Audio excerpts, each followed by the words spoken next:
Buenos días, iglesia. Muy buenos días. Vamos a 1 Samuel 1:18. Y ella dijo: halle tu sierva gracia delante de tus ojos.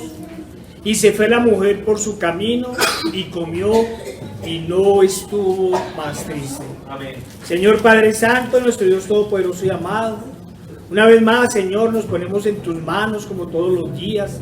Te pedimos, Señor, que uses estos labios inmundos, Señor, para hablar de tu palabra, Señor. Padre, no permita, Señor, que esta iglesia se desvíe ni a derecha ni a izquierda, Señor. Que andemos en tus sendas, Señor, en esas sendas antiguas que nos has dado.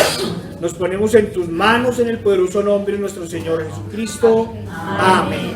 Amén. Hermanos,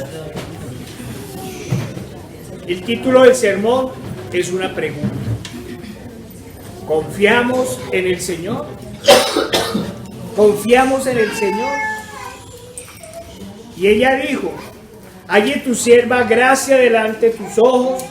Y se fue la mujer por su camino y comió y no estuvo más triste. Recordemos que Samuel es el último juez de Israel. Sus hijos, como nos lo dice la Escritura, se habían desviado torciendo la ley y recibiendo soborno. Esta situación, tristemente, es aprovechada por el pueblo para renegar contra Dios. Ese Dios que los liberó de la esclavitud y los sustentaba. Pecaron contra Dios pidiendo rey como los otros pueblos tenían. Infortunadamente, la gran mayoría siempre ha querido el favor de Dios, pero no el gobierno de Dios. Vayamos al contexto de la cita. Ana, esposa del Cana, no podía tener hijos, por lo cual vivía triste y además afrentada por su rival.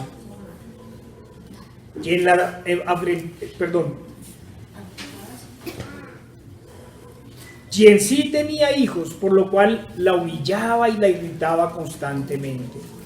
Sea la oportunidad para recordar que si bien desde el principio el Señor ordenó una esposa para cada hombre, uno de los pecados de los israelitas que más los desviaban del camino fue precisamente tomar más de una mujer como esposa. Nos dice en la Escritura que un día, luego de comer y beber, pues al parecer por su tristeza casi no comía, fue al templo a clamar a Jehová el Señor. Nos dice en el versículo 10, ella con amargura de alma oró a Jehová y lloró abundantemente. Luego que el sacerdote Elí pensara que estaba ebria, al verla mover los labios pero no hablar, y una vez aclarada la situación, el sacerdote le dice: ve en paz, y el Dios de Israel te otorgue toda la petición que le has hecho. Y ella dijo: halle tu sierva gracia delante de tus ojos. Y se fue la mujer por su camino y comió y no estuvo más triste. ¿Qué nos revela la Escritura en este pasaje bíblico? Nos muestra la fe inquebrantable de una mujer. Una mujer que en medio de una gran tristeza y afrenta recurre al Señor. Va al Señor y abre su corazón. Clama al Señor y luego se va por su camino y comió y no estuvo más triste. Esa es la fe que nos dice el libro de Hebreos. Es pues la fe, la certeza de lo que se espera, la convicción de lo que no se ve. Ella tenía certeza de que Dios iba a obrar. ¿Cómo? No sabía, pero sabía que Dios iba a obrar. Ana clamó al Señor y totalmente segura que el Señor escuchaba su petición, se fue y no estuvo más triste. Se fue sabiendo que el Señor obraría, bien sea concediéndole la petición de su corazón o dándole esa paz que sobrepasa todo entendimiento. Hermanos, es la fe que nos demanda el Señor. Venid a mí todos los que estáis trabajados y cargados, y yo os haré descansar. Y nosotros oramos, clamamos, y todo el día estamos dándole vueltas al problema, todo el día, todos los días. Y nos enfermamos y no hallamos paz. Pero ella se fue y no lloró más. El Señor nos llama a poner nuestras vidas en sus manos, a entregarnos a Él y solo a Él, en fe y arrepentimiento. Nos llama a descansar en Él, a que Él sea nuestro reposo. No pocas veces luego de orar, aparece la incredulidad, porque pedimos al Señor, y como no se nos dan las cosas en el momento y en la forma en que esperamos, creemos que Dios no ha escuchado. Creemos erradamente, como algunos en el Antiguo Testamento, que el brazo del Señor se ha acortado. La falsa teología ha enseñado que Dios es similar al mago de la lámpara de Aladino, una especie de sirviente que va en auxilio de todos cada vez que lo necesitan y que hace exactamente lo que ellos le ordenan. Claro que Dios es nuestro auxilio y que su mano no se ha cortado, pero las cosas se dan en su santa voluntad y en su tiempo. Sabemos que contamos con un gran Dios que oye y viene a nuestras vidas. Lo acabamos de cantar. Dios es nuestro amparo y fortaleza, nuestro pronto auxilio en las tribulaciones. Por tanto, no temeremos aunque la tierra sea removida y se traspasen los montes al corazón del mar, aunque bramen y se turben sus aguas y tiemblen los montes a causa de su braveza. El Señor vendrá en nuestro pronto auxilio. Amén.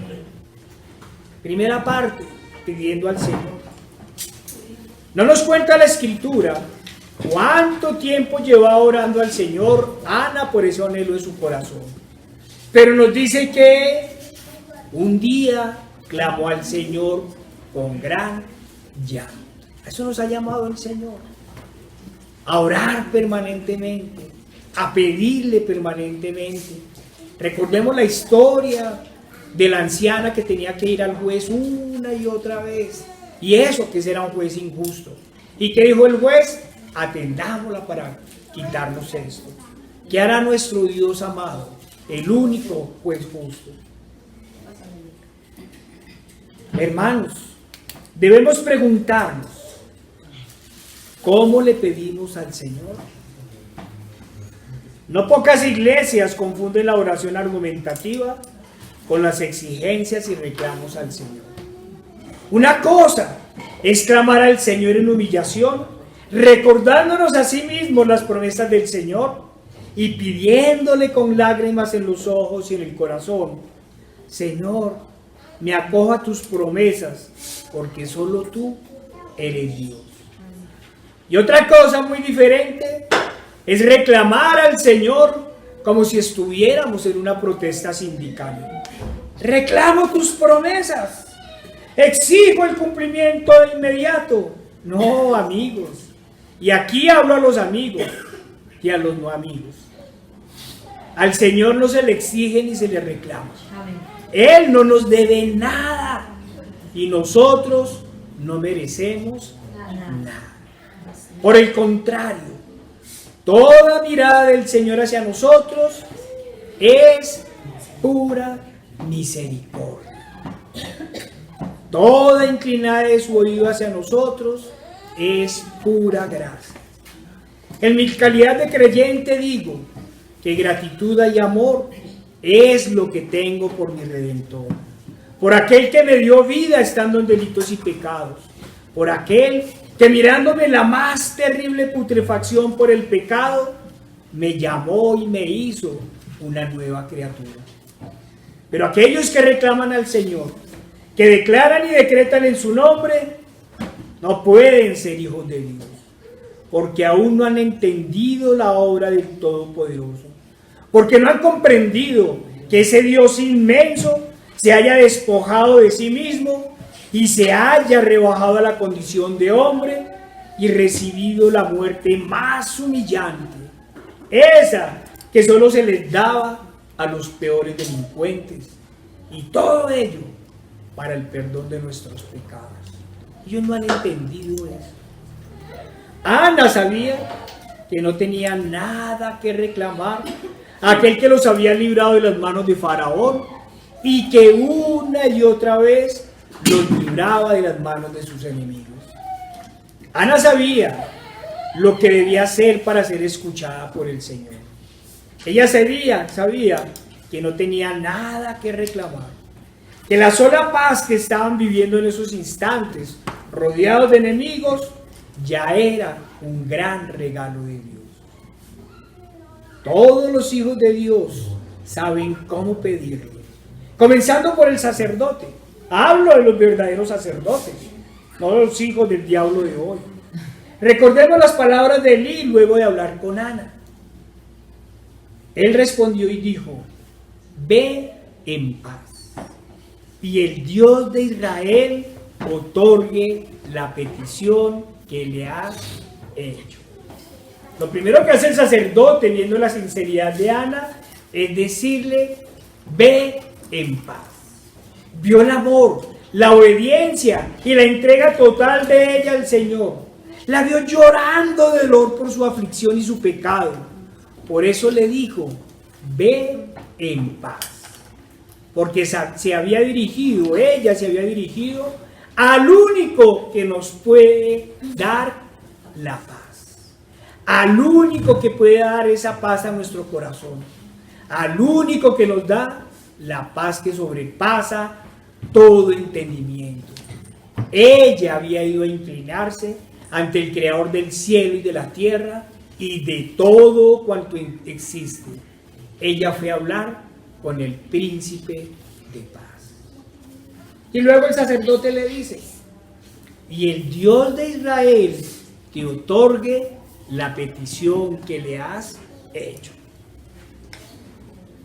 Ya he hecho referencia a esto varias veces, hermanos, pero hay cosas que hay que repetirle a la gente una y otra vez para que entiendan. Elí no le dijo a Ana: reclama y exige al Señor. No le dijo: arranca las promesas de sus manos. Tampoco sentenció: declaro, decreto y establezco que vas a ser fértil. No, hermanos, no. Elí conocía claramente la grandeza, el poder y la misericordia de Dios. Y por eso, con toda sujeción al Señor, dijo: el Dios de Israel te otorgue la petición que le has hecho. Pero puedo estar seguro que esto no fue un simple deseo de Elí. Fue una oración, un clamor. El Dios de Israel te otorgue la petición que le has hecho. Podemos también pensar que Elí, como sacerdote, clamó al Señor por la petición de Ana. Y ella dijo: halle tu sierva gracia delante de tus ojos. Y se fue la mujer por su camino y comió y no estuvo más triste. Es difícil imaginar la paz con que se fue Ana. Sabemos que es esa paz que, como hemos dicho, sobrepasa todo entendimiento. Podríamos también pensar que Ana se dijo a sí misma: ya puse mi causa en manos de Dios, que se haga su santa voluntad. Y entonces no estuvo más triste. ¿Y nosotros, hermanos? ¿Y nosotros? ¿Hemos puesto nuestra causa en manos de Dios? ¿Y hemos clamado con llanto en nuestro corazón? Y luego de clamar hemos dicho: oh Señor, que se haga tu voluntad, porque sabemos que es buena, agradable y perfecta. ¿Hemos hecho eso? En verdad comprendemos que Dios está al mando de todo y que todo tiene una razón de ser en el Señor. Tampoco podemos negar que Ana en su dolor había pecado. Ella con amargura de alma oró a Jehová y lloró abundantemente. Es claro que el pecado no estaba en llorar abundantemente, sino porque estaba con amargura de alma. Y eso es precisamente lo que tenemos cuando no vamos al Señor o cuando vamos con dudas, amargura de alma. Pero luego clamó al Señor y no estuvo más triste. ¿Acaso fue la sola certeza que Dios le iba a dar un hijo lo que le quitó la amargura a Ana? No lo creo. Pues si fuera así, la Escritura nos estaría diciendo que el mayor gozo está en las cosas de la tierra. Y en realidad, la Escritura nos dice todo lo contrario. Nos dice que el verdadero gozo está en el Señor, que Él es nuestro reposo y nuestro Salvador. Vayamos a 1 Samuel 2, 1 al 5. Vamos a mirar una parte de la oración o el cántico que hace Ana. Dice la palabra del Señor: mi corazón, mire, mi corazón se regocija en Jehová, mi poder se exalta en Jehová, mi boca se ensanchó sobre mis enemigos, por cuanto me alegré.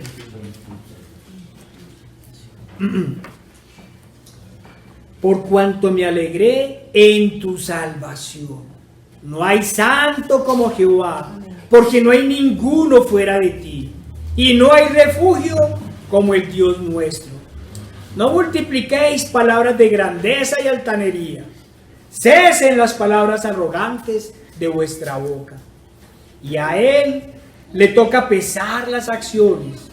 Los arcos de los fuertes fueron quebrantados, y los débiles se ciñeron de poder. Los saciados se alquilaron por pan, y los hambrientos dejaron de tener hambre. Hasta la estéril ha dado a luz ciega. Mire que su deseo del corazón lo dejó de últimas. Hasta la estéril ha dado a luz ciega. Lo primero que dice es: mi corazón se regocija en Jehová, mi poder se exalta en Jehová.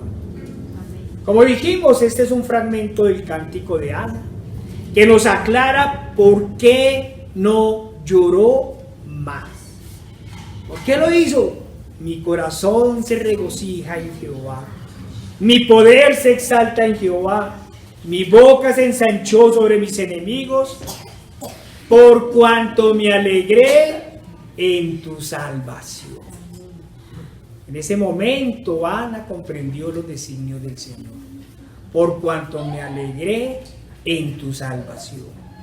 Cuando Ana clamó al Señor, que muy seguramente fue la primera vez que lo hizo de todo corazón, no solo el Señor le permitió ver su grandeza, sino que le reveló lo que realmente era fundamental o es fundamental para la vida.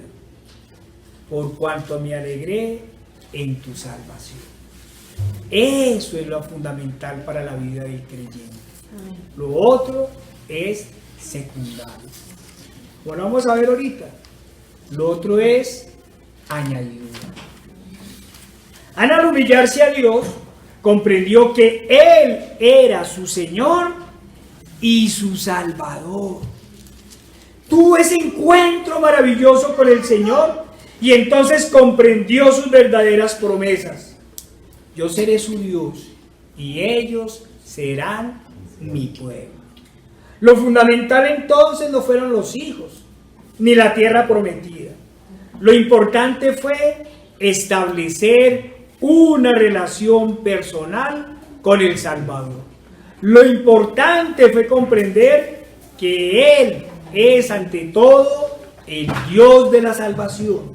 Sus deseos ya no están en sus fuerzas, ni en las cosas que perecen, sino en las cosas que han sido, que son y que serán.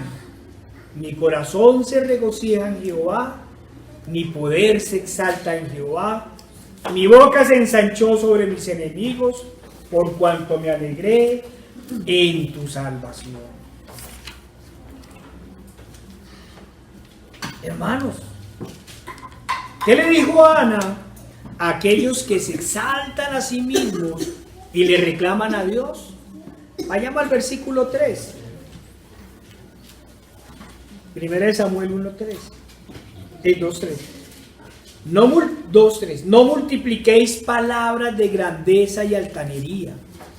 Cesen las palabras arrogantes de vuestra boca. Eso les dicen hoy a esos pastores atrevidos que exigen, declaran y decretan sin conocer la voluntad del Señor. El llamado que está haciendo Ana es a humillarnos al Señor y poner los ojos en Él y solo en Él. Por eso en su cántico primero muestra la grandeza de Dios, luego el pecado de los hombres y por último los logros alcanzados en el Señor. Después de exaltar al Señor dice: los arcos de los fuertes fueron quebrados y los débiles se ciñeron de poder, y los saciados se alquilaron de pan y los hambrientos dejaron de tener hambre, hasta la estéril ha dado a luz 7. Primero engrandece al Señor, ve la gloria del Señor. Segundo, comprende el pecado del hombre. Y tercero, agradece por los favores recibidos. En las palabras de nuestro Señor Jesucristo diríamos: mas buscad primeramente el reino de Dios y su justicia, y todas estas cosas os serán añadidas. Mateo 6:33. Hermanos, buscamos al Señor como nuestro refugio, lo buscamos como nuestro Dios y Salvador.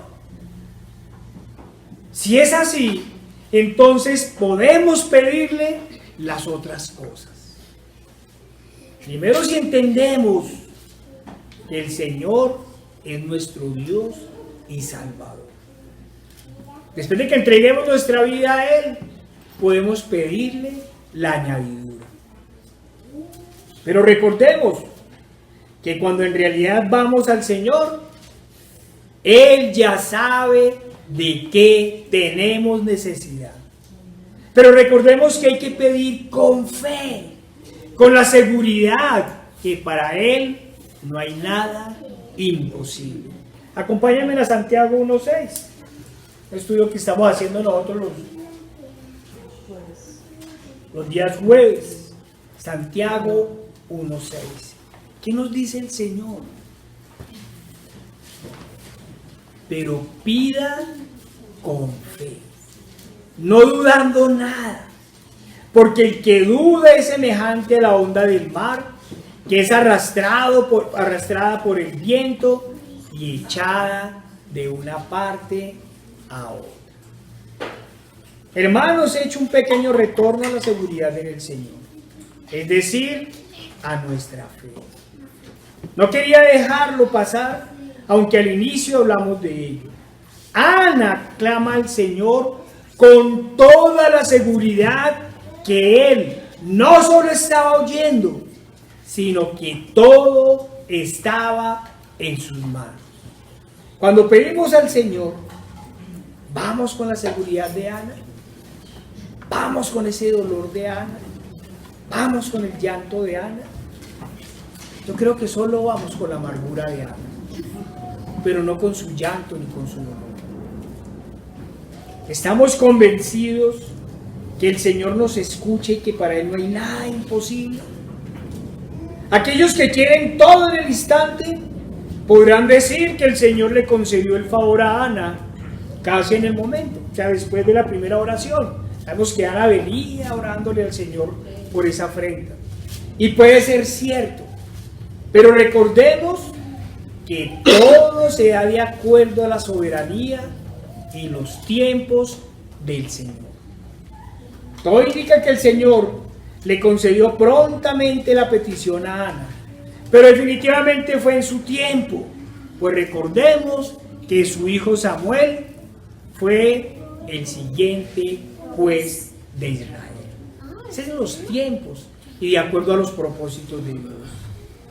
Pero hermanos, sabemos que la respuesta del Señor no es siempre sí.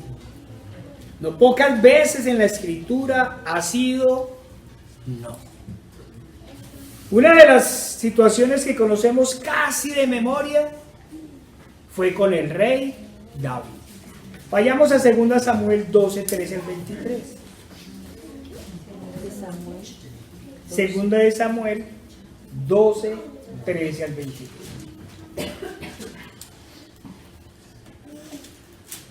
Cuando uno lee eso, no deja de acordarse de una prédica del hermano Marco. Eres tú ese hombre. Entonces dijo David a Natán: pequé contra Jehová. Y Natán dijo a David: también Jehová ha remitido tu pecado, no morirás. Mas por cuanto con este asunto hiciste blasfemar a los enemigos de Jehová. Mire lo grave del pecado del creyente. No solo afrenta a Jehová, sino que hace que los enemigos de Dios blasfemen el nombre de Dios. Mas por cuanto con este asunto hiciste blasfemar a los enemigos de Jehová, el hijo que te ha nacido ciertamente morirá. Y Natán se volvió a su casa.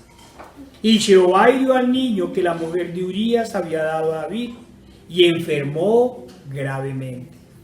Entonces David rogó a Dios por el niño, y ayunó David, y entró y pasó la noche acostado en tierra. Y se levantaron los ancianos de su casa y fueron a él para hacerle levantar de la tierra, mas él no quiso, ni comió con ellos pan. Y al séptimo día murió el niño. Y temían los siervos de David hacerle saber que el niño había muerto, diciendo entre sí: cuando el niño aún vivía le hablábamos, y no quería oír nuestra voz. ¿Cuánto más se afligirá si le decimos que el niño ha muerto? Mas David, viendo a sus siervos hablar entre sí, entendió que el niño había muerto. Por lo que dijo David a sus siervos: ¿ha muerto el niño? Y ellos respondieron: ha muerto. Entonces David se levantó de la tierra y se lavó y se ungió y cambió sus ropas y entró a la casa de Jehová y adoró. Y adoró. Después vino a su casa y pidió y le pusieron pan y comió. Y le dijeron sus siervos: ¿qué es esto que has hecho? Por el niño viviendo aún, ayunabas y llorabas, y muerto él te levantaste y comiste pan. Y él respondió: viviendo aún el niño, yo ayunaba y lloraba diciendo: ¿quién sabe si Dios tendrá compasión de mí y vivirá el niño? Y no lo estaba decretando y que hay que seguir insistiendo, estaba clamando y llorando. Mas ahora que ha muerto, ¿para qué he de ayunar? ¿Podré yo hacerle vivir? Yo voy a él, mas él no volverá a mí. Lo primero que debemos tener en cuenta es que el pecado siempre trae consecuencias. No crean, hermanos, que podemos pecar en vano. Cuando alguien peca en vano y no pasa absolutamente nada, es porque el Señor lo ha entregado a Satanás. Siempre todo verdadero creyente sabe que hay una consecuencia del pecado. En cuanto a nuestro tema principal, nos dice la Escritura que David ayunó y no durmió durante 6 días, clamando al Señor para ver si tenía compasión por el niño y le sanaba. Pero nos dice que al 7º día murió. Entonces David se levantó de la tierra y se lavó y se ungió y cambió sus ropas y entró a la casa de Jehová y adoró. Miren, no entró a renegar, no entró a reclamar. Nos dice que fue a la casa de Jehová y adoró. David clamó a Jehová, pero el Señor no le concedió su petición y el niño murió. Durante 6 días lloró y clamó al Señor, pero la respuesta del Señor fue no. ¿Qué hizo entonces David? Repitámoslo. David se levantó de la tierra y se lavó y se ungió y cambió sus ropas y entró a la casa de Jehová y adoró. Podemos concluir que durante 6 días estuvo David hablando con el Señor y clamando. Pero cuando el Señor confirmó su sentencia, David entendió que no había nada más que hacer que sujetarse a Dios y darle gloria. Al igual que Job dijo, el Señor dio, el Señor quitó, alabado sea el Señor. ¿Cuántas personas han dado pie atrás tras la muerte de un ser querido? Muy especialmente cuando son hijos.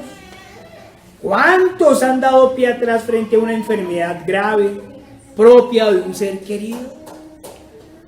¿Y cuántos hijos se han descarriado? Luego que se han descarriado, ¿cuántos padres han renegado de Dios? David en su ayuno y en su duro trato que el Señor le dio, se sujetó totalmente como se debe sujetar uno a la soberanía del Señor. Al igual que Ana, se fue y no lloró más. Comprendieron que el problema no era la infertilidad o la muerte, sino la salvación y con ello la obediencia a Dios. Uno y otro se encontraron con el Señor y entendieron su gracia y misericordia. David, al igual que Ana, se fue con gozo en su corazón. Todos comprendieron que cuando estamos en el Señor, hasta lo malo obra para bien. Y ella dijo, halle tu sierva gracia delante de tus ojos. Y se fue la mujer por su camino y comió y no estuvo más triste. Ahora un segundo punto. ¿A quién escucha el Señor? ¿A quién escucha el Señor? ¿Cierto? Los que tienen la lámpara de Aladino dicen que escucha a todo el mundo. Casi todo el mundo pide al Señor. Incluso no pocos ateos han clamado a Dios en momentos de angustia. ¡Ay, Dios mío! ¡Ay, sí! Claman cuando están asustados. Y claman convenciendo o convencidos que el Señor los va a escuchar. ¡Ay, estos ateos! Y sabemos nosotros que Él oye. Sí, Él oye a todo el mundo. ¡A todos! Pero toca mirar a quién escucha. También hemos escuchado los reclamos de algunos que se han apartado del Señor, reclamando que no les dieron lo que durante mucho tiempo pidieron y que lo pidieron con lágrimas. ¿Y cuánto le clamé al Señor? Y mire, no me lo dio. Claro, en su sabiduría sabemos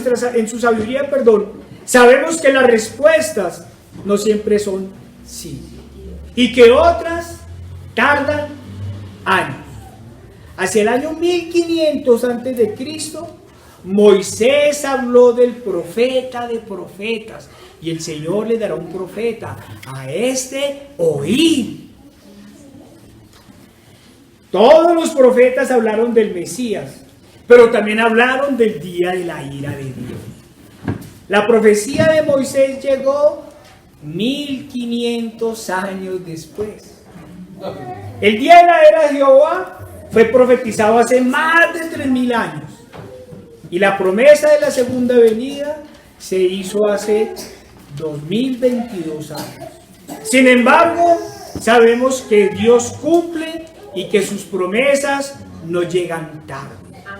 Llegan cuando tienen que llegar. Dice la palabra de Dios, hasta que entre el último de los gentiles. Pero también hay que recordar que la promesa no es para todos. Así como dice la Escritura, que de todos no es la fe.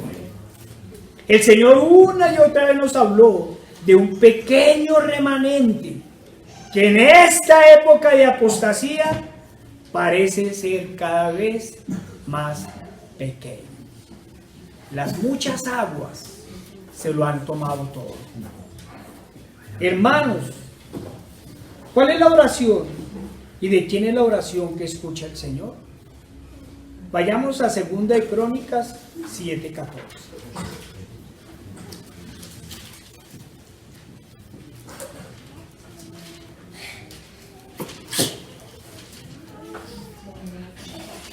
Segunda de Crónicas 7:14. Si se humillare mi pueblo, sobre el cual mi nombre es invocado, y orare, y buscare mi rostro, y se convirtieren de sus malos caminos, entonces yo iré desde los cielos, y perdonaré sus pecados, y sanaré la tierra. Hermanos, no va a haber un apocalipsis climático, todos lo sabemos. No va a haber un apocalipsis climático. ¿Podrá este diabólico de Bill Gates mandar todo lo que quiera para opacar la atmósfera, cierto? Podrán poner todas las leyes absurdas y locas que sabemos que van a poner para dominarnos, pero no podrán arreglarle 1 milímetro a la tierra. ¿Cuándo se puede sanar la tierra? Nos lo dice la Escritura.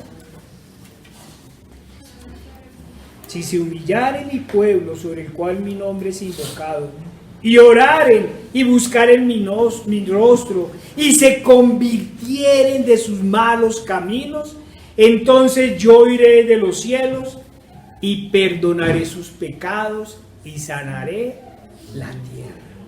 Pero en un mundo diabólico como el que tenemos ahorita, con gobernantes jóvenes y homosexuales, con gobernantes que blasfeman el nombre de Dios, y el Señor nos lo advirtió y nos dijo, ¿cierto?, que los jóvenes no eran buenos gobernantes, y nos contó una historia, y ese gobernante joven no quiso escuchar la voz de los ancianos, y pidió a los de su edad consejos, y ellos dijeron, no, ¿quién les va a dar ningún derecho? Apriete el yugo, apriete, y es lo que están haciendo, apretan el yugo, dan la libertad para los pecaminosos, a eso sí dan libertad, toda la libertad, y les dan derechos, hasta el derecho de matar, pero en las cosas de Dios, ahí sí apretan el yugo. Con estos gobernantes, ¿para dónde vamos? ¿Habrá sanidad en la tierra? No, la tierra no va a sanar. La única forma, y hay que recordarles a ellos, es que se arrepientan de sus pecados, clamen al Señor y vayan a Él. ¿Qué otra cosa nos pide el Señor? Vayamos un poquito más atrás. Deuteronomio 11:3. El Señor siempre habló claro. El Señor no nos da trabalenguas, ni nos da, ¿cómo se llama eso? Para que la gente adivine. No. Ni jeroglífico, el Señor habla claro. Y nos dice, si obedeciereis cuidadosamente a mis mandamientos, que yo os prescribo hoy, oigan, amando a Jehová vuestro Dios y sirviéndole con todo vuestro corazón y con toda vuestra alma, yo daré la lluvia de vuestra tierra a su tiempo, no la locura que tenemos ahorita, que llueve cuando no debe llover. Yo daré la lluvia de vuestra tierra a su tiempo, la temprana y la tardía, recogerás tu grano, tu vino y tu aceite. El Señor es claro, escucha la oración de sus hijos, de aquellos que habiéndose arrepentido de sus pecados, van al Señor para implorar su perdón y batallando todos los días contra el pecado, caminan hacia la santidad. Sí, batallamos contra el pecado. Todos batallamos a diario. Pero con el favor de Dios no nos dejamos vencer. A estos es los que escuchan al Señor. A los que batallan. A los que en su nombre le oran, le claman: Señor, no me dejes caer, Señor, fortaléceme. Señor, lávanos los ojos con colirio, límpialos, Señor. Quítanos cualquier mirada de adulterio, quítanos, Señor, cualquier codicia. Ayúdanos a ser santos. A eso se escucha el Señor. El Señor escucha la oración de aquellos que reconocen a Cristo como Dios y Señor. No solo como Dios, sino como Dios y su Señor. Recordemos las palabras que dijo a los sacerdotes y a los maestros de la ley aquel que había sido sanado por el Señor de su ceguera. Cuando yo miraba este versículo, yo decía, bueno, este hombre era ciego, estaba limoneando, no había ido a la escuela, uno se imagina, ¿cierto? Desde pequeño era ciego. Y miren lo que le dice a los sacerdotes: y sabemos que Dios no oye a los pecadores, pero si alguno es temeroso de Dios y hace su voluntad, a ese oye. Miren la claridad de un indigente de esa época, la sabiduría de un limosnero de la época. Tenía más sabiduría que los sacerdotes. ¿Qué podríamos decir los de hoy? Y sabemos que Dios no oye a los pecadores, pero si alguno es temeroso de Dios, si alguno es temeroso de Dios y hace su voluntad, es completo. Yo soy temeroso de Dios y hago su voluntad. A ese hoy. Hoy todos se dicen temerosos de Dios, pero nadie hace la voluntad de Dios. Les estorba la voluntad de Dios. Aborrecen la voluntad de Dios. Y entonces son fieles hijos de Dios aquellos que en las falsas iglesias pidieron por prosperidad económica y les fue concedida, porque muchos van y piden allá y ¡pum! Prosperidad económica. ¿Sí? ¿Son hijos de Dios? Son fieles hijos de Dios aquellos que clamaron a la Virgen o a los santos, a los llamados santos católicos por sanidad y fueron curados de sus enfermedades, porque sabemos que eso sucede, no podemos negarlo. Claman por prosperidad y les fue bien, clamaron por sanidad y fueron curados. Amigos, no les podemos decir mentiras, no podemos mentirles, como lo explica la palabra de Dios. Su oído no se inclina ante la avaricia y menos aún ante la idolatría.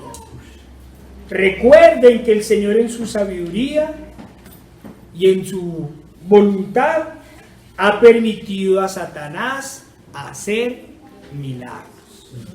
Recordemos que el libro de Apocalipsis nos dice que la bestia hará grandes señales y prodigios y que engañará a muchos. Hermanos y amigos, el Señor no vende lisonjas, no le da lisonjas a los desobedientes, ni aliviana el pecado a nadie, no aliviana el pecado. Y esos llamados milagros solo hacen eso, venden lisonjas y alivianan el pecado. La palabra de Dios también nos dice que aquellos que persisten en el pecado y cierran los oídos a su palabra, les enviará un espíritu de engaño. Venga, yo le explico, venga desde la Biblia, le explico por qué la Biblia no hace milagros. No, a mí no me explique, no quiero saber. ¿Qué le llega? Un espíritu de engaño. La condición del Señor fue clara desde el principio y reiterada una y otra vez en toda la Escritura. Si obedeciereis cuidadosamente a mis mandamientos, que yo os prescribo hoy, amando a Jehová vuestro Dios y sirviéndole con todo vuestro corazón y con toda vuestra alma. Yo no me imagino uno diciéndole a la esposa, sí, mi amor, yo te amo con todo mi corazón, pero la vecina no quería. ¿Usted se imagina esa ira de la esposa? Eso es infidelidad. Eso es infidelidad. Si usted no vive en los mandamientos del Señor, ni es fiel en su adoración y sujeción, Él no escuchará su oración. Si usted no vive en los mandamientos del Señor, ni le es fiel y ha recibido milagros y beneficios que solo lo han encallecido y ha desviado su alma, el milagro no es del Señor.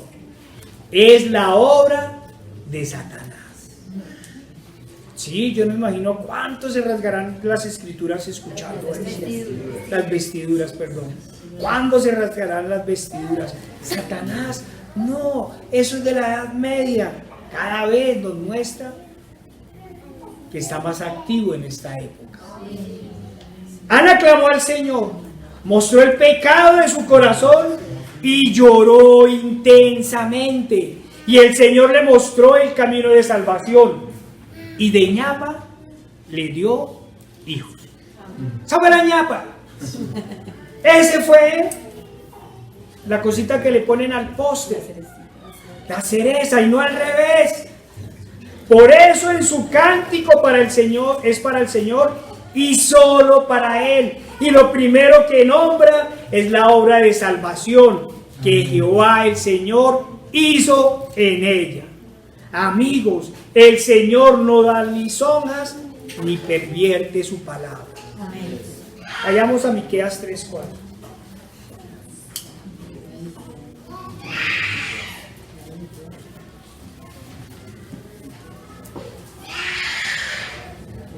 Dice, entonces, acuérdense cuando el pueblo había pecado, el pueblo estaba en pecado, estaba en idolatría, estaba en fornicación, estaba en avaricia. Y dice el profeta, entonces clamaréis a Jehová y no os responderá. Antes esconderá de vosotros su rostro en aquel tiempo, por cuanto hicisteis malvadas obras. Vamos mirando a quien no escucha el Señor. Ay, es que esas cosas son del Antiguo Testamento. Vayamos a 1 de Pedro 3:12. Saltemos del principio de la Biblia al final de la Biblia. El Señor no se contradice, no se contradice. 1 de Pedro 3:12. Porque los ojos del Señor están sobre los justos y sus oídos atentos a sus oraciones. Pero el rostro del Señor está contra aquellos que hacen el mal. Vayámonos a Proverbios 1:28. Vayamos a Proverbios 1:28. Nos dice la palabra del Señor. Entonces me llamarán y no responderé. No es que no escuche. Entonces me llamarán y no responderé. Me buscarán de mañana y no me hallarán. Por cuanto aborrecieron la sabiduría y no escogieron el temor de Jehová, ni siguieron mi consejo y menospreciaron toda reprensión mía. No puede comenzar a predicar y la gente escucha, pero cuando uno les habla del pecado y los confronta con su pecado, de una vez se enoja. Y menospreciaron toda reprensión mía. Pasemos a Proverbios 15:29. Es totalmente clara la palabra del Señor. Proverbios 15:29. Jehová está lejos de los impíos, pero Él oye la oración de los justos. Está diciendo a quien oye y a quien no oye el Señor, a quien le concede los deseos en su soberanía y en su tiempo, y a quien ni siquiera pone atención. ¿Qué dice el Señor del borracho, del mentiroso, del fornicario, del ladrón, del homosexual, del idólatra, del incrédulo, del hipócrita, en fin, de todos aquellos que pecan y se regocijan en el pecado? Claramente nos dice que no heredarán el reino de los cielos, que no da atención a sus peticiones. Pero Señor, nosotros hacemos nuestras fiestas, nuestros ritos, lo adoramos, lo alabamos, ¿sí? ¿Qué dice el Señor de esas oraciones y de esos ritos? Pasemos a Proverbios 15, 8 al 9. No, es que ustedes son intolerantes. Solo los que creen en Cristo se salvan. Sí, eso dice la Escritura. Solo Cristo murió. Solo Cristo fue resucitado. Y solo Cristo padeció por el perdón de nuestros pecados. Solo uno. Mire lo que dice. El sacrificio de los impíos es abominación a Jehová. Lo hacían en nombre del Señor, iban y hacían sacrificios. Pero el Señor nos dice que es abominación a Jehová. Mas la oración de los rectos es su gozo. El que recto no tiene que ir a hacer sacrificios, ni a subir de rodillas por allá a ninguna montaña. Clama al Señor y Él escucha. Abominación es a Jehová el camino de los impíos, mas Él ama al que hace justicia. Todos los ritos de los impíos son abominación al Señor. ¿Y qué dice el Señor de sus fiestas solemnes? De las fiestas solemnes que los impíos dicen que hacen en su honor. Dicen en el honor de Dios. Lo vivimos ahorita en diciembre, con todas sus festividades idólatras y paganas. O pensemos en estas épocas. La llamada Cuaresma, la llamada Semana Santa, que siempre ha sido parranda santa para ellos. ¿Qué dice el Señor de todo esto? Vayamos a Isaías 1, 14 al 16.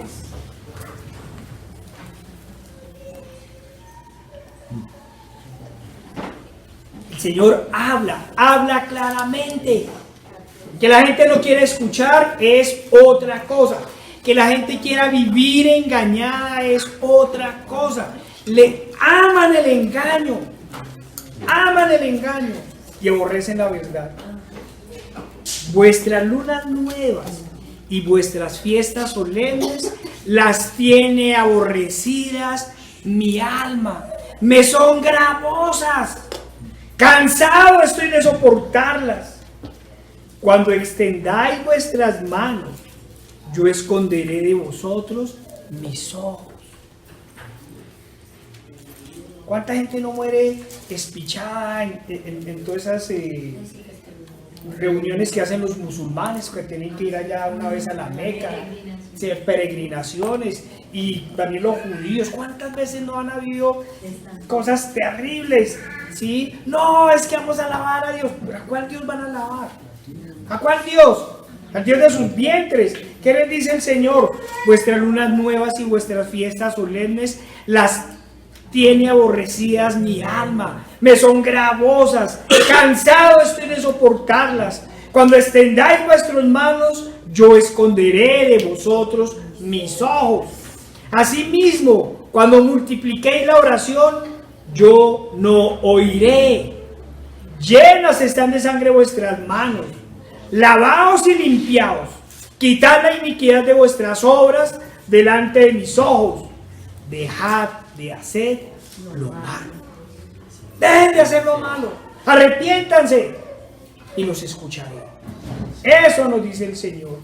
Hermanos y amigos, aunque en realidad esta parte es solo para los amigos, ¿ustedes creen que el Señor le concede su favor aquel que una y otra vez rompe su pacto y se regocija en el pecado.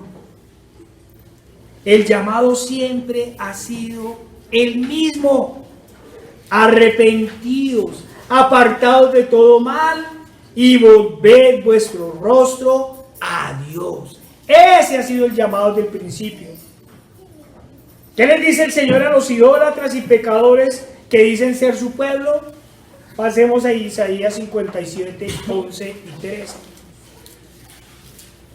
Isaías 57, 11 y 13. Mira estas palabras tan contundentes del Señor. ¿Y de quién te asustaste y temiste? Que has faltado a la fe y no te has acordado de mí, ni te vino al pensamiento. No he guardado silencio de los tiempos antiguos y nunca me has temido.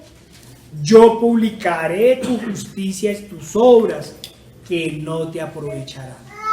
Oigan esto: cuando clames, que te liberen tus ídolos. Eso les dice al Señor. El día de la muerte les va a decir eso. Señor, en tu nombre echamos demonios. Que te liberen tus ídolos. Pero a todos ellos llevará el viento. Un soplo los arrebatará. Mas el que en mí confía tendrá la tierra por heredad y poseerá mi santo monte. Al que cree en el Señor y solo en él.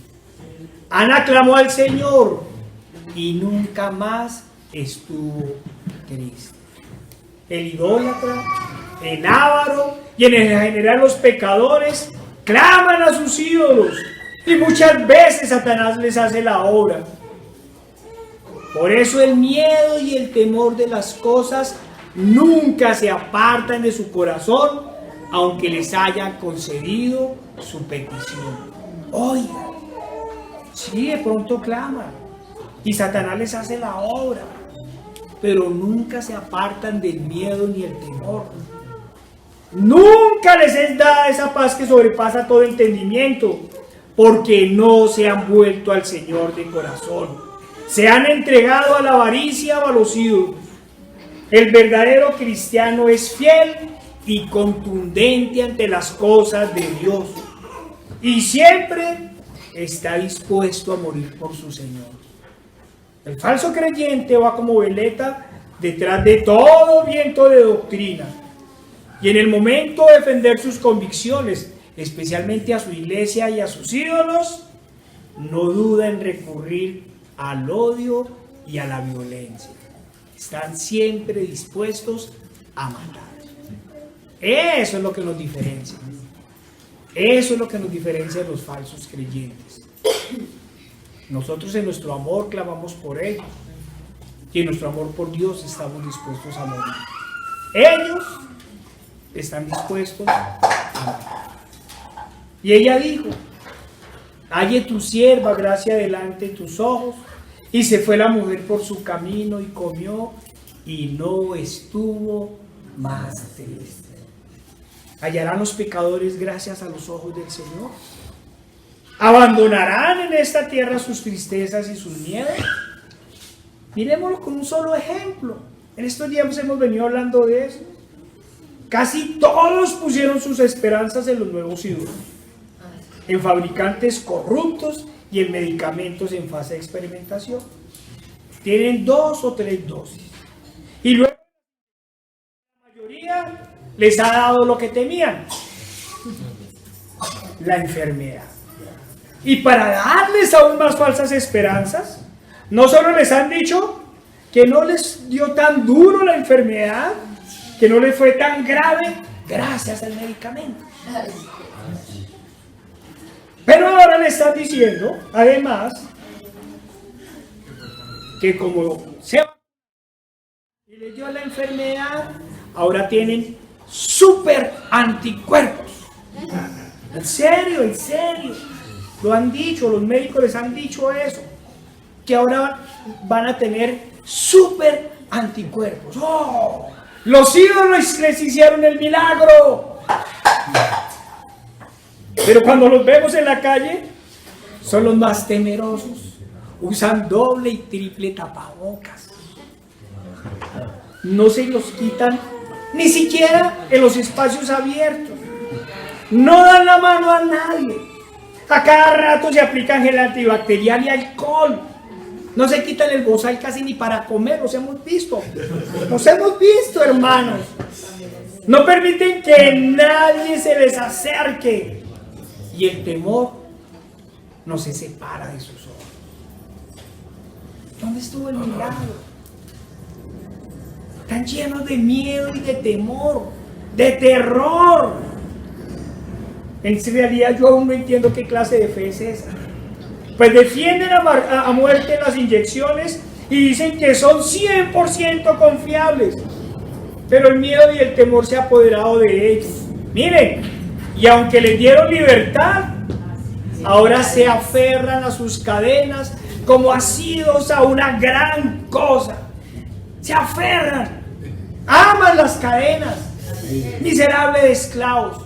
Hay dos clases de esclavos: el esclavizado, que está mirando cómo busca la libertad, y el esclavo que termina amando sus cadenas.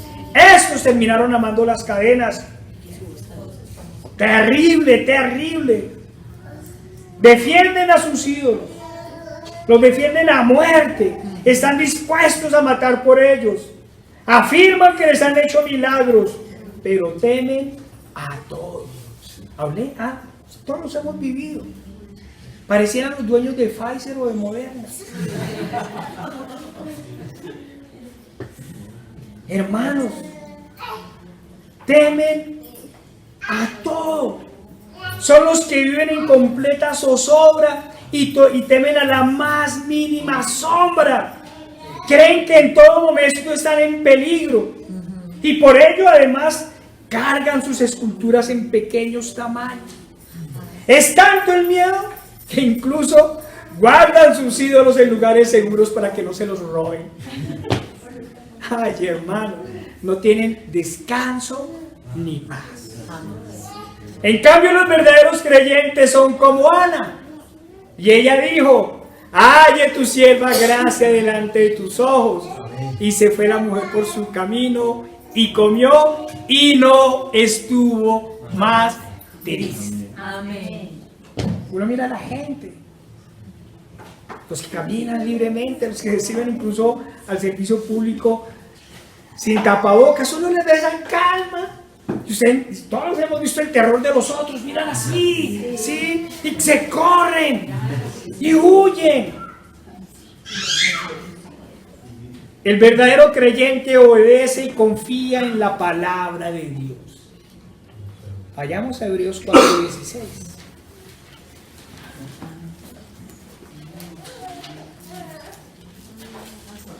Hoy los cantamos seguido.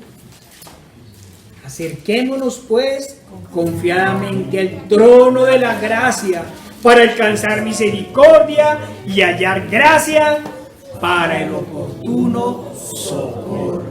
Es el oportuno, es cuando el Señor lo ha establecido.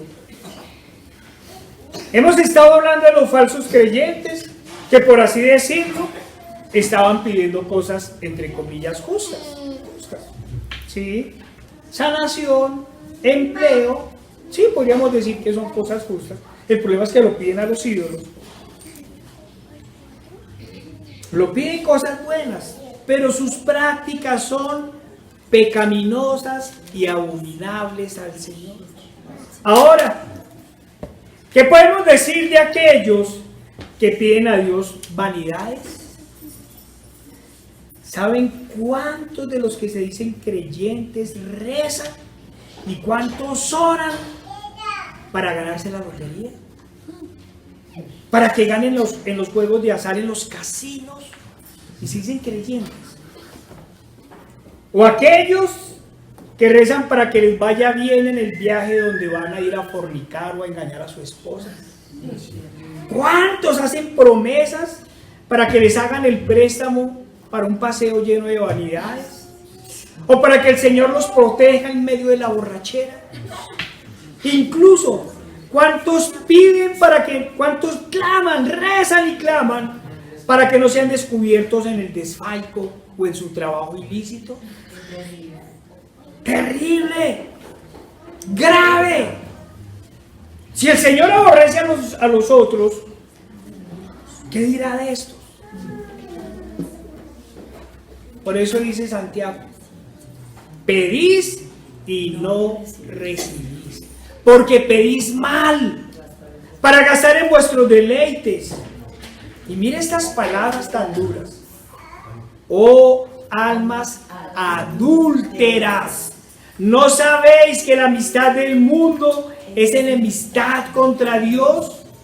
Cualquiera pues que quiera ser amigo del mundo se constituye enemigo de Dios.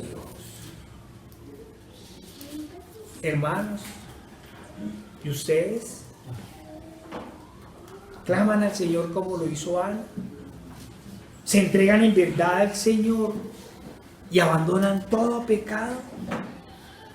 ¿Lloran ante el Señor y le descubren el pecado de amargura para que el Señor sane su corazón? En sus oraciones en verdad hablan con el Señor, y luego de que han hablado con el Señor, se van gozosos, confiados que aquello que determine el Señor, el Todopoderoso, es bueno, agradable y perfecto. Hermanos, luego de llorar, descansan en el Señor, descansan en el Señor. Hermanos, nosotros no podemos ignorar que el Señor nos habla todos los días por medio de sus profetas, apóstoles y demás siervos. Sí, hermanos, todos los días. Y digo que todos los días porque parto del principio que los hijos de Dios todos los días leen su palabra y todos los días oran. Porque parto del principio que el verdadero cristiano va constantemente al Señor.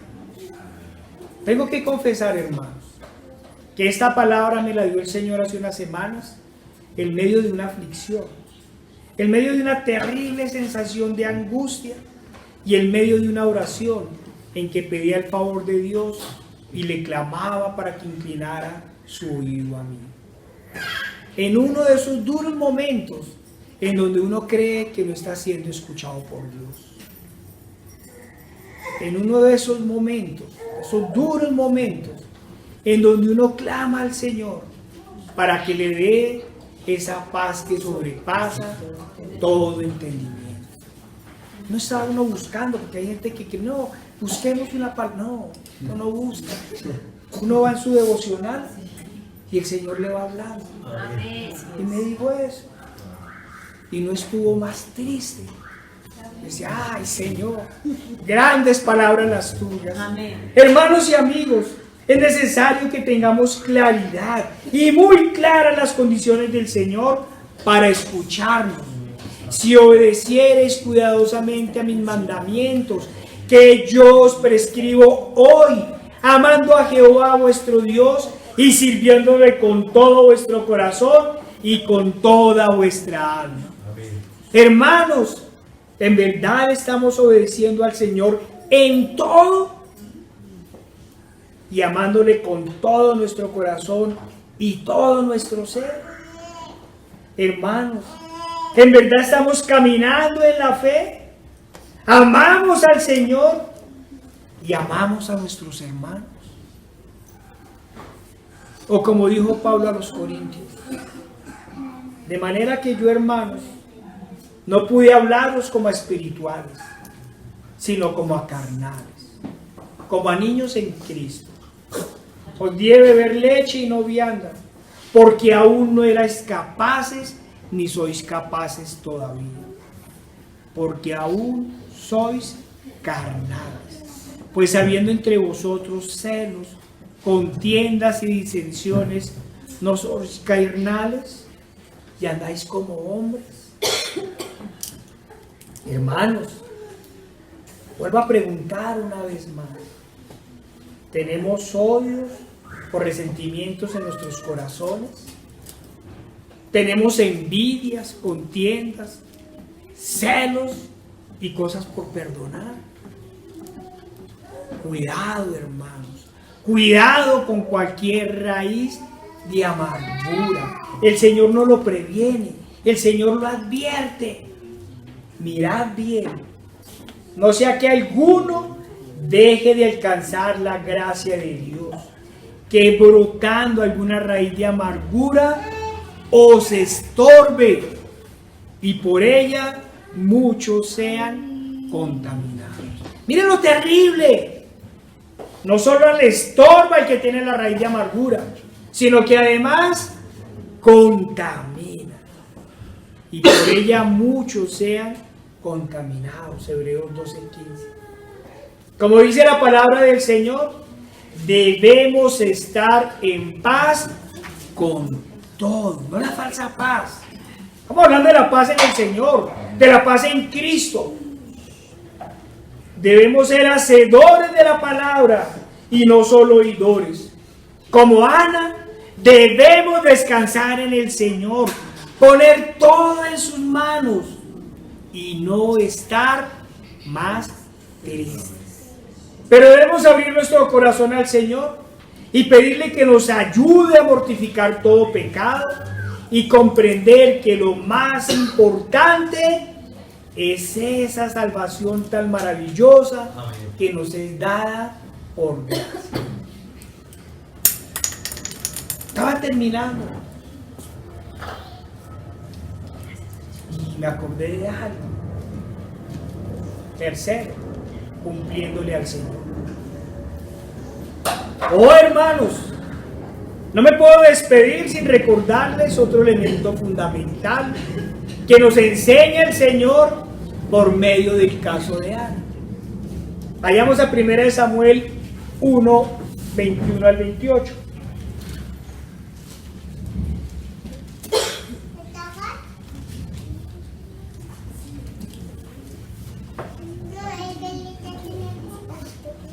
Primera de Samuel 1, 21 al 28.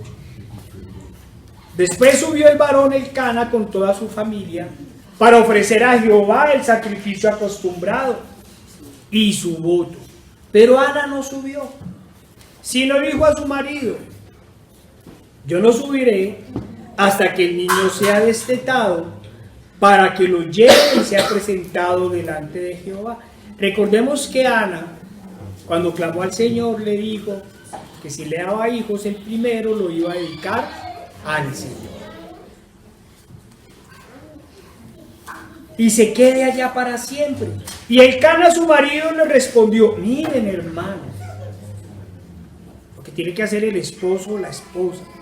Y Elcana, su marido, le respondió: haz lo que bien te parezca. Quédate hasta que lo destetes. Solamente que cumpla Jehová su palabra. Pilas. Y se quedó la mujer y crió a su hijo hasta que lo destetó. Después que lo hubo destetado, lo llevó consigo con 3 becerros, un efa de harina y una vasija de vino, y lo trajo a la casa de Jehová en Silo, y el niño era pequeño. Y matando el becerro, trajeron el niño a Elí, y ella dijo: oh Señor mío, vive tu alma, Señor mío. Yo soy aquella mujer que estuvo aquí junto a ti orando a Jehová. Por este niño oraba, y Jehová me dio lo que le pedí. Yo pues lo dedico también a Jehová todos los días que viva, y será de Jehová. Y adoró allí a Jehová. Yo prometí el niño. Señor, espérame a que lo destete. Y le dice su esposo: sí, pero haga lo que quiera, siempre y cuando cumpla al Señor. Hermanos, es necesario que seamos fieles al Señor en todo, como lo es Él con nosotros. Hemos hecho promesas al Señor, entonces cumplamos.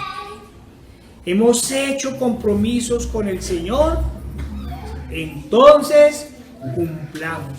Hemos puesto intenciones en el corazón para con el Señor, entonces cumplamos. Hemos establecido tiempos de oración y de lectura de la palabra, cumplámoslos. Todo compromiso, promesa, intención que hayamos establecido para con el Señor, debemos hacer como Ana. Cumplámoslo al pie de la letra y quitemos toda excusa para no cumplir o aplazar. Ayer hablamos con los familiares. No, que pronto se van a casar, qué bueno, ¿y cuándo? No, después. No. Ustedes saben que están en fornicación. Tienen que poner la casa en orden. Mire fulana de tal. Después.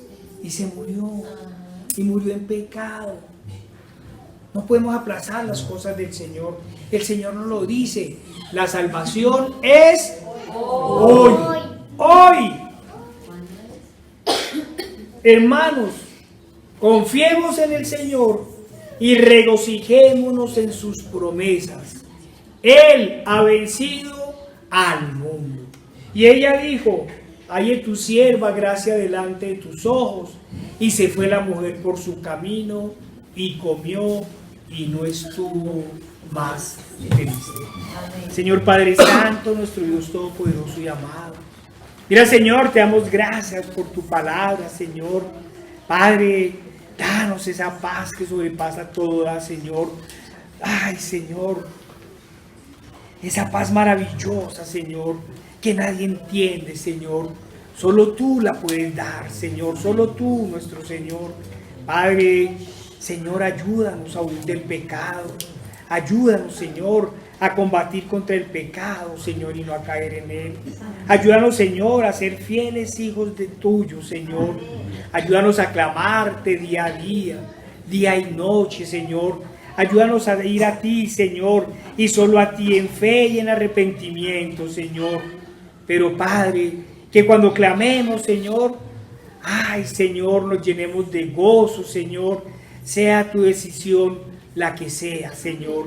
Que siempre comprendamos, Señor, que es tu soberanía, Padre, y que tu voluntad es buena, agradable y perfecta. Amén. Danos, Señor, a nuestros corazones el regocijo, Señor, que diste a Ana, Padre, y danos esa paz que sobrepasa todo entendimiento. Te lo pedimos en el poderoso nombre de nuestro Señor Jesucristo. Amén. Amén.